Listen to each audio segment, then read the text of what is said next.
दैनिक पाठ योजना में दोस्तों सर्वप्रथम यहाँ पर लिखेंगे दिनांक यानी कि किस दिन ये पाठ प्रस्तुत किया गया था और यहाँ पर कक्षा यानी कौन से कक्षा में ये पाठ पढ़ाया गया और कौन सा कालांश था।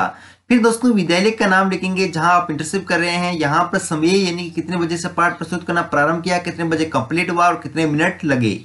फिर संबंध इकाई में दोस्तों यहाँ पाठ का नाम ही लिखेंगे, क्योंकि दोस्तों यहाँ पर इकाई और प्रकरण है वो सेम ही है, केवट का प्रेम, और विषय है हिंदी शिक्षण, और पाठ क्रमांक है 3 जो प्रस्तुत पाठ से अब तक पढ़ाए गए हैं। और दोस्तों प्रकरण का पाठ्य प्रकरण तो है केवट का प्रेम, और पाठों की कुल संख्या कितनी है वो है दोस्तों 10, वो यहाँ पर आपको फिल करनी है। फिर दोस्तों यहाँ अलग अलग फाइल में अलग अलग प्रारूप मिल सकता है, अगर आपकी फाइल में कुछ और है तो आप उस प्रारूप के अनुसार फिल करेंगे, और अगर आपकी फाइल में कुछ नहीं लिखा है तो आप ये प्रारूप अपना सकते हैं। दोस्तों अगर आप मेरे साथ साथ अपनी फाइल को कंप्लीट करना चाहते हैं तो वीडियो को स्टॉप करते हुए या फिर वीडियो को स्लो मोशन में करके अपनी फाइल को कंप्लीट कीजिए। मैं जल्दी जल्दी बोलने का प्रयास करता हूं ताकि वीडियो शॉर्ट बने और आपका डेटा कम से कम खर्च हो। अब दोस्तों क्या करेंगे, हम एक टेबल ड्रॉ करेंगे जिसमें इस तरफ लिखेंगे उद्देश्य और इस तरफ लिखेंगे अपेक्षित व्यवहारगत परिवर्तन। उद्देश्य में लिखेंगे पहला ज्ञानात्मक, और इसी में सब हेडिंग डालेंगे कला पक्ष और भाव पक्ष। फिर दोस्तों इसमें पहला पॉइंट लिखेंगे विद्यार्थी केवट का प्रेम नामक कविता के भाषा तत्वों का प्रत्याभिज्ञान कर सकेंगे। विद्यार्थी विषय वस्तु का संश्लेषण व विश्लेषण करेंगे। फिर है सेकंड पॉइंट अर्थग्रहण, जिसमें लिखेंगे सुनकर अर्थग्रहण और पढ़कर अर्थग्रहण। इसमें लिखेंगे विद्यार्थी कविता को मनोयोग से सुनकर कविता का सार ग्रहण कर सकेंगे। विद्यार्थी कविता को पढ़कर विचारों का चयन करेंगे। थर्ड पॉइंट है अभिव्यक्ति, जिसमें लिखेंगे मौखिक और लिखित, और इसमें क्या लिखेंगे विद्यार्थी सस्वर कविता पाठ करके अपनी मौखिक प्रस्तुति करेंगे और विद्यार्थी मुहावरेदार भाषा का प्रयोग कर सकेंगे। फिर चौथा पॉइंट है कौशलात्मक, इसमें लिखेंगे विद्यार्थी उचित स्वर अवरोह से कविता पाठ की कुशलता विकसित कर सकेंगे। पांचवा पॉइंट है अभिरुचि, जिसमें लिखेंगे विद्यार्थी कविता को पढ़कर संत साहित्य एवं उसके कवियों के प्रति रुचि विकसित करेंगे और विद्यार्थी अन्य कविताओं को कंठस्थ कर सकेंगे। सिक्स पॉइंट है अभिव्यक्ति, इसमें लिखेंगे विद्यार्थी कविता के माध्यम से समर्पण व प्रेम की भावना का विकास कर सकेंगे। फिर दोस्तों है सहायक सामग्री, इसमें लिखेंगे लपेट फलक, चौक, जाड़न, संकेतक, चार्ट आदि। शिक्षण विधि प्रविधि में लिखेंगे प्रश्नोत्तर विधि और व्याख्यान विधि। और पूर्व ज्ञान में लिखेंगे विद्यार्थी राजा दशरथ एवं उसके पुत्रों की सामान्य जानकारी रखते हैं। फिर है दोस्तों प्रस्तावना पाठोपस्थापन, इसमें दोस्तों हमें यहाँ पर लिखने क्रम संज्ञा और यहाँ पर छात्राध्यापिका क्रिया, अगर आप छात्र अध्यापक है तो छात्र अध्यापक क्रिया, और यहाँ पर विद्यार्थी क्रिया। अब पहला क्वेश्चन लिखेंगे राजा दशरथ के कितनी रानियां थी, तो विद्यार्थी क्रिया में क्या आएगा 3। दूसरा क्वेश्चन है तीनों रानियों के नाम बताओ, तो विद्यार्थी क्रिया में क्या आएगा कौशल्या, केकई और सुमित्रा। फिर तीसरा क्वेश्चन है केकई ने राजा दशरथ से वर में क्या मांगा, तो क्या आएगा राम को वन में भेजना। चौथा क्वेश्चन है श्री राम को वन में गंगा नदी किसने पार कराई, तो विद्यार्थी क्रिया में क्या आएगा केवट ने। पांचवा क्वेश्चन है केवट के प्रेम को तुलसीदास जी ने कैसे वर्णित किया है, तो विद्यार्थी क्रिया में क्या आएगा समुच्चयात्मक प्रश्न। अब है उद्देश्य कथन पाठ्याभिसूचन, इसमें लिखेंगे अच्छा विद्यार्थियों, आज हम तुलसीदास जी द्वारा रचित केवट का प्रेम कविता का अध्ययन करेंगे। फिर है दोस्तों प्रस्तुतिकरण पाठ का विकास, इसमें दोस्तों हमें 4 कॉलम की एक टेबल ड्रॉ करनी है। पहले में लिखेंगे अध्यापन बिंदु, दूसरे में लिखेंगे छात्राध्यापक छात्राध्यापिका क्रियाएं, तीसरे में लिखेंगे छात्र छात्रा क्रियाएं, और 4 में लिखेंगे श्यामपट सारांश एवं सहायक सामग्री। अब दोस्तों यहाँ पर ये जो कविता है उसका पहला शब्द क्या है सुनी, और यहाँ पर अंतिम शब्द है लखन तन। इस प्रकार से दोस्तों आपको शॉर्ट फॉर्म में लिखना है। फिर यहाँ पर लिखेंगे सस्वर वाचन, इसमें लिखेंगे छात्राध्यापिका विद्यार्थियों के सम्मुख कविता का उचित गति यति ले पूर्वक सस्वर वाचन करेगी।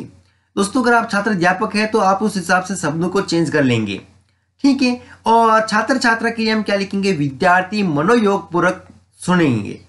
और यहाँ पर सेकंड पैराग्राफ लिया गया है बरबस और परवान कह खू।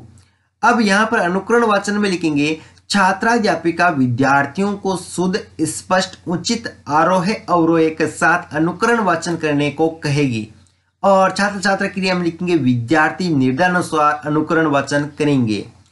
फिर दोस्तों है अशुद्धि संशोधन, इसमें लिखेंगे छात्राध्यापिका विद्यार्थियों द्वारा किए गए अशुद्ध उच्चारित शब्दों को अन्य विद्यार्थियों की सहायता से शुद्ध करवाएगी।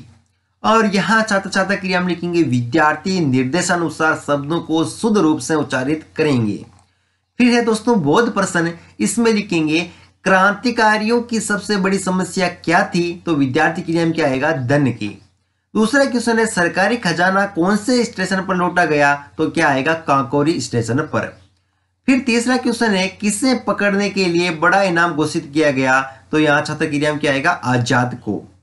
चौथा क्वेश्चन है लालाजी की हत्या के लिए कौन जिम्मेदार था, तो यहाँ छात्र क्रिया में क्या आएगा, सेंडर्स। पांचवा क्वेश्चन है भगत सिंह को कहां फांसी दी गई, तो लाहौर जेल में। फिर है दोस्तों कठिन निवारण, और इसमें यहाँ पर लिखेंगे छात्राध्यापिका कठिन शब्दों के अर्थों को स्यापट पर लिखकर प्रस्तुत करेगी।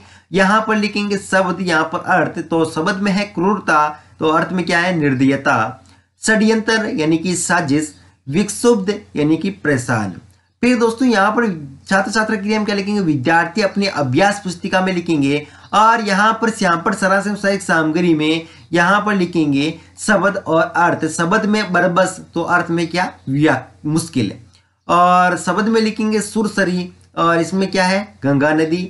मुरी यानी कि जड़ बूटी, पाहन यानी पत्थर, तरनीव यानी नाव भी, कुबारू मतलब काम धंधा। इस प्रकार से दोस्तों आपको यहाँ पर शब्द व अर्थ लिखने हैं।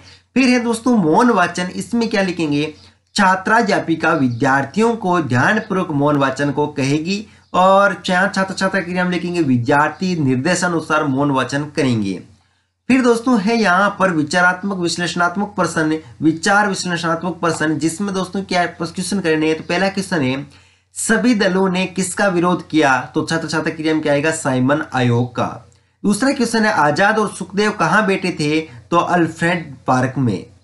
फिर दोस्तों तीसरा क्वेश्चन सेंट्रल लेजिस्लेटिव असेंबली के मंच पर बम कब फेंका गया, तो 8 अप्रैल 1929 को। चौथा क्वेश्चन है आजाद की गोली नोट पावर के कहां लगी, तो कलाई पर। पांचवा क्वेश्चन है आजाद की मृत्यु कब हुई, तो 27 फरवरी 1931 को। फिर दोस्तों यहाँ पर जैसे ही लेसन कंप्लीट होता है क्या लिखना है, पुनरावृत्ति या मूल्यांकन प्रश्न, जो कि हमें इस लेसन पर आधारित क्वेश्चन तैयार करने हैं। तो पहला क्वेश्चन है छुअत शिला बई नारी, यह नारी कौन थी, सीता, सबरी, अहल्या, गंगा। दूसरा क्वेश्चन है कही तुम्हारा मैं जाना, धर्मो या मर्मो। तीसरा क्वेश्चन है सुमंत्र में श्री राम का गोपनीय वेद जान लिया है, सत्य है सत्य। चौथा क्वेश्चन है केवट ने श्री राम की चरण रज को क्या बताया। पांचवा क्वेश्चन है यद पाठ कौन सी भाषा में लिखा गया है। और यहाँ पर दोस्तों गरिकाएं लिखेंगे प्रस्तुत कविता का भावार्थ अपने शब्दों में लिखिए। और यहाँ पर अंतिम प्रश्न है परिवीक्षण प्रश्न, जिसमें यहाँ पर हमें पाठ की क्रम से क्या लिखनी है। यहाँ पर दिनांक यानी किस दिन यह पाठ प्रस्तुत किया गया था, यहाँ पर कक्षा यानी कौन से कक्षा में यह पाठ पढ़ाया गया, यहाँ पर विषय का नाम लिखेंगे, यहाँ पर प्रकरण व शीर्षक में दोस्तों हम क्या करेंगे पाठ का नाम लिखेंगे। और कक्षा विषय पर हस्ताक्षर टिप्पणी में जो हिंदी के अध्यापक होंगे वो हमारे पढ़ाए गए पाठ का निरीक्षण करेंगे।